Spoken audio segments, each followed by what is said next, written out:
Hello and welcome to my channel guys. बिना किसी देरी के शुरू करते हैं आज का एपिसोड की शुरुआत में हमें रूही की फैमिली को दिखाया जाता है। वेकेशन के बाद जब उनकी मेड घर आती है तो वो देखती है कि घर में बहुत अंधेरा है और घर में बदबू भी फैली हुई है। बदबू बाहर निकालने के लिए वो सारे खिड़की दरवाजे खोल देती है।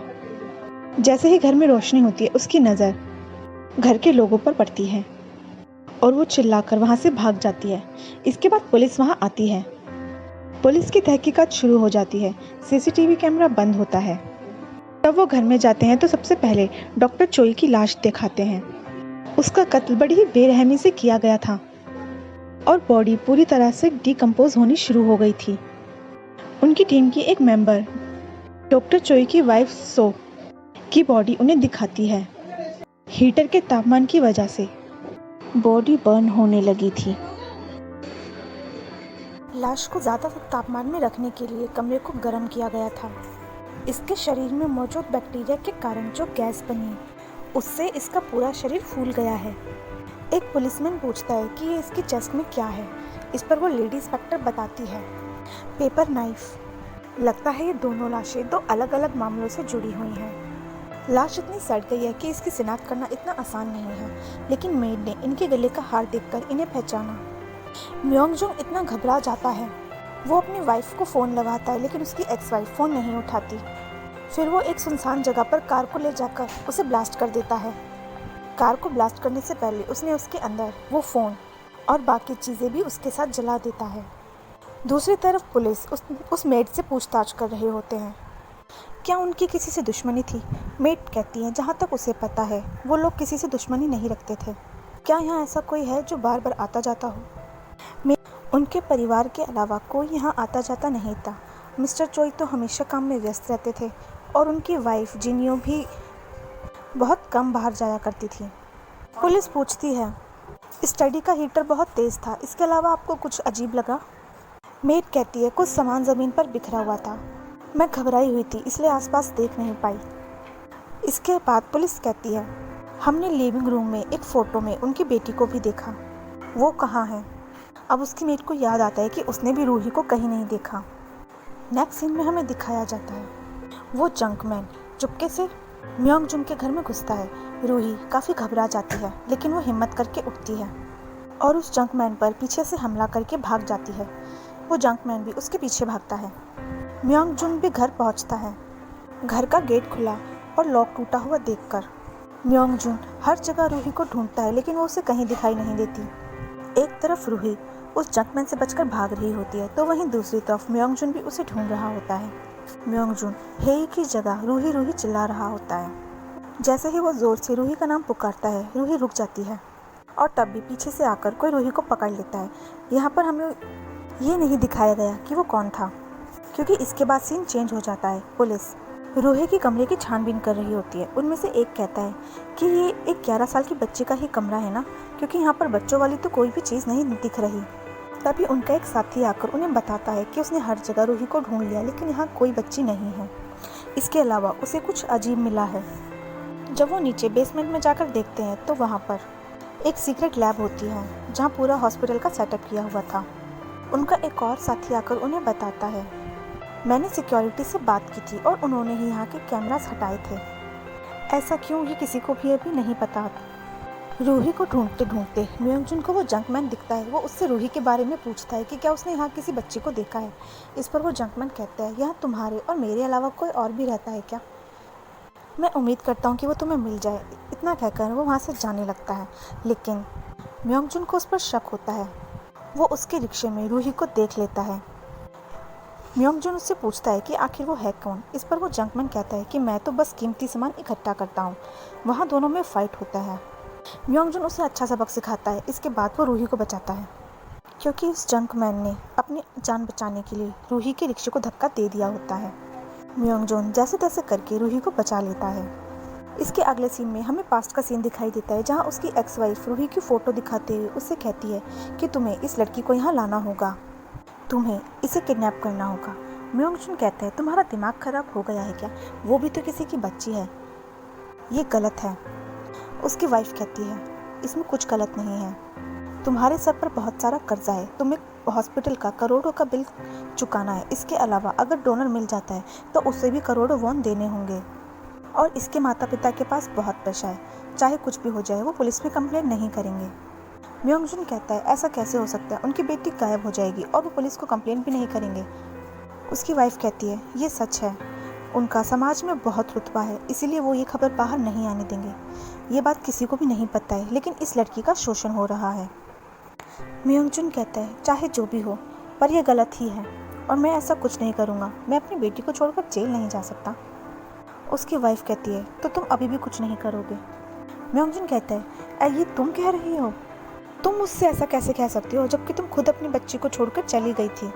उसकी वाइफ कहती है तो और मैं क्या करूं? तुम बताओ, तुम हेई से प्यार करते भी हो या नहीं? तुम्हें सच में लगता है कि तुम इलाज का और सर्जरी का बिल के पैसों का इंतजाम कर लोगे? म्योंगजुन दुविधा में होता है कि उसे ये सब करना चाहिए या नहीं। तभी उसे अपनी बेटी की आवाज़ सुनाई देती है जो बोल रही होती है कि अप्पा उठो, यहीं सोना है क्या, आंखें खोलो। जब वो उठता है तो सामने रूही खड़ी होती है। उसे देखकर वो ज़ोर ज़ोर से रोने लगता है। शुक्र है कि तुम ठीक हो, तुम्हें पता नहीं है मुझे कितनी चिंता हो गई थी। रूही उसे धक्का देती है। अब इस सब का क्या फ़ायदा, ये सब होता ही नहीं अगर आप मुझे अकेला छोड़कर जाते नहीं। म्योंगजुन पूछता है तुम्हें कहीं चोट तो नहीं लगी? इस पर रूही कहती है वो तो हॉस्पिटल जाकर ही पता चलेगा। एम्बुलेंस कहाँ है और पुलिस कहाँ है? तुम्हें नहीं लगता कि तुम्हें उन्हें बुलाना चाहिए? म्योंगजुन का एक्सप्रेशन देख के रूही फिर कहती है तुम्हारी इकलौती बेटी मरते मरते बची और तुम पुलिस को भी नहीं बुला सकते। कहीं ऐसा तो नहीं कि तुम पुलिस से भाग रहे हो या फिर किसी से छुप रहे हो? म्योंगजुन कहता है कि हम हॉस्पिटल और पुलिस स्टेशन कल चलेंगे। फिर रूही कहती है कि दोबारा कभी मेरे बिना बाहर मत जाना। नेक्स्ट सीन में हमें प्रोसिक्यूशन ऑफिस दिखाया जाता है जहां मर्डर केस के बारे में बात चल रही थी। उनमें से एक कहता है कि ये लंबी तलवार जो डॉक्टर चॉय के पेट के आर पार हुई है, जांच से पता चला है कि इनके हाथ में जो घाव है वो भी इसी तलवार का है और ये शायद इन्हें खुद को बचाते हुए लगा होगा। इनकी उंगलियां भी कत्ल वाले दिन ही टूटी थी और कोई घाव नहीं है। इनकी पत्नी सो जिन्यू, इनकी चेस्ट में पेपर नाइफ घोंपा गया था। कातिल ने शायद कमरे में हीटर तेज इसलिए किया ताकि लाश जल्दी सड़ जाए। दोनों को अलग अलग तरीकों से मारा गया है। हम जांच कर रहे हैं कि ये एक ही शख्स का काम है या फिर अलग अलग। उनका हेड पूछता है कि सीसीटीवी कैमरास को क्या हुआ, क्योंकि इतने बड़े घर में सीसीटीवी कैमरे तो होंगे ही। इस पर वो इंस्पेक्टर उन्हें बताता है कि 20 तारीख को सिक्योरिटी कंपनी ने सारे सीसीटीवी कैमरे हटा लिए थे। हमें वजह तो नहीं पता, लेकिन डॉक्टर चोई ने ऐसा करने के लिए कहा था। तभी वहाँ पर उनका एक साथी आता है और उन्हें बताता है कि उन्होंने उसके घर के आसपास के सीसीटीवी फुटेज निकलवा ली हैं। उसमें वो रूही का एक्सीडेंट फुटेज देखते हैं जहाँ म्योंगजुन रूही को उठाकर ले जा रहा होता है। फिर वो उनसे पूछता है क्या तुमने कार को ट्रेस की? उसका साथी बताता है कि कार पर कोई भी नंबर प्लेट नहीं थी। उनका हेड उन्हें ऑर्डर देता है कि पता करो कि 21 तारीख के आसपास कोई भी मरीज हॉस्पिटल में एडमिट हुआ है या नहीं। जूल्युक अपने चीफ से पूछता है कि मैं पहले क्या करूं, सीसीटीवी सिक्योरिटी से पूछताछ करूं या फिर हॉस्पिटल में जाके पता करूं। कल सुबह जब बैंक खुलेंगे तो मैं बैंक से मिस्टर चोई की बैंक डिटेल्स भी मांग लूँगा। उसका चीफ कहता है उस सबसे पहले तुम जाकर थोड़ा सो लो क्योंकि तुम्हें नींद लेने की ज़रूरत है। ये कहकर वो वहाँ से चला जाता है। पीछे से उसके साथी कहते हैं कि तुम अगर अपनी सारी ताकत अभी लगा दोगे तो बेहोश होकर गिर पड़ोगे, जाओ और जाकर सो जाओ, उसकी इतनी चापलूसी करने की ज़रूरत नहीं है। नेक्स्ट सीन में म्योंगजुन सामान पैक कर रहा होता है। रूही उससे पूछती है कि हम घर बदल रहे हैं क्या? इस पर म्योंगजुन कहता है कि एहतियात के तौर पर हमें यहाँ से चले जाना चाहिए। वो सामान लेकर रूही के साथ निकलता है। जाने से पहले वो अपनी एक्स वाइफ को कॉल करता है, लेकिन वो उसका फ़ोन नहीं उठाती, इसलिए वो उसके लिए एक वॉइस मेल छोड़ देता है जिसमें वो कहता है मैं रूही को उसके घर छोड़ रहा हूँ। इसके बाद हेई से मिलकर मैं अपने आप को पुलिस के हवाले कर दूँगा और हेई को बताऊँगा कि ये सब मैंने अकेले किया था, इसलिए प्लीज़ मेरे जाने के बाद हमारी बेटी का ख्याल रखना। इसके बाद रूही उससे कहती है जाने से पहले क्या तुम मुझसे कुछ पूछोगे नहीं, जैसे कि मुझे भूख लगी है या नहीं? म्योंगजुन कहता है अच्छा चलो ठीक है, कुछ खाते हैं। रूही कहती है फिर से वही बकवास चीज़, मैं बिल्कुल नहीं खाने वाली। म्योंगजुन कहता है अरे नहीं, कुछ अच्छा खाएंगे। रूही कहती है तुम आज गरीबों वाली बातें क्यों नहीं कर रहे हो? नेक्स्ट सीन में सभी प्रोस्टिक्यूटर आपस में बात कर रहे होते हैं कि कातिल बच्ची को अपने साथ क्यों ले गया। आमतौर पर बच्चों को किडनैप करने के बाद वो उनके माँ बाप से फिरौती मांगते हैं, लेकिन यहाँ तो कातिल बच्ची को अपने साथ ले गया। दूसरा कहता है हो सकता है कि उन लोगों को पैसे ना चाहिए हो, कि उसकी वाइफ के गहने भी वैसे के वैसे ही थे और डॉक्टर चोई के सारे पैसे भी मौजूद हैं। हो सकता है उन्हें कुछ और चाहिए हो। ये वैसे बहुत अजीब बात है। हो सकता है उसने बच्ची को मार दिया हो। हमें जल्द से जल्द उसका मकसद पता लगाना होगा। फाइनली यहाँ हमें इनके नाम पता चलते हैं। डिटेक्टिव पार्क सांग यून और चे जियोंग मन डॉक्टर यून जोंग दो उनसे मिलने आते हैं। वो उन्हें डॉक्टर चोई के बारे में बताते हैं कि इस बार जब वो छुट्टी पे गए तो उन्हें बहुत अजीब लगा, क्योंकि अक्सर वो छुट्टी वाले दिन भी काम पर आ जाया करते थे। वो अपने काम को लेकर बहुत ही सीरियस रहते थे, इतना कि उन्होंने अपने घर में एक लैब भी बना रखी थी। अजीब बात तो ये लगी कि उन्होंने कहा था कि वो अपनी फैमिली के साथ सिंगापुर छुट्टियां मनाने जा रहे हैं। डिटेक्टिव पार्क डॉक्टर से पूछते हैं कि सुना है यहाँ उनके करीब सबसे ज़्यादा आप ही थे, क्या आपको उनकी छुट्टी के बारे में कुछ और पता है। इस पर डॉक्टर कहता है कि उसे सिर्फ इतना ही पता है, हम करीब नहीं थे लेकिन एक दूसरे से बस बातें किया करते थे। लेकिन मुझे लगता है कि इस छुट्टी में उनकी पत्नी उनके साथ नहीं गई थी। पाक संग पूछता है कि क्या उनके बीच में कोई मनमुटाव था।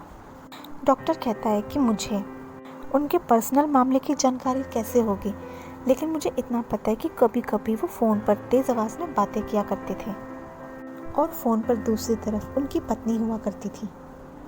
वो बहुत बिजी रहते थे, तो शायद से पत्नी की कुछ शिकायतें होंगी। इसके बाद वो उसे म्योंगजुन की फ़ोटो दिखाकर पूछता है कि क्या आप इसे जानते हैं। इस पर डॉक्टर मना कर देता है। अब वो वहाँ से चला जाता है। गाइस, एपिसोड बड़ा होने की वजह से मैंने इस एपिसोड को 2 पार्ट में बनाया है। ये पहला पार्ट था, जल्द ही सेकंड पार्ट भी आ रहा है। तब तक के लिए स्टे ट्यून विद मी, और अगर कहानी पसंद आई हो तो चैनल को सब्सक्राइब और वीडियो को लाइक करना ना भूलें। Thank you for watching guys.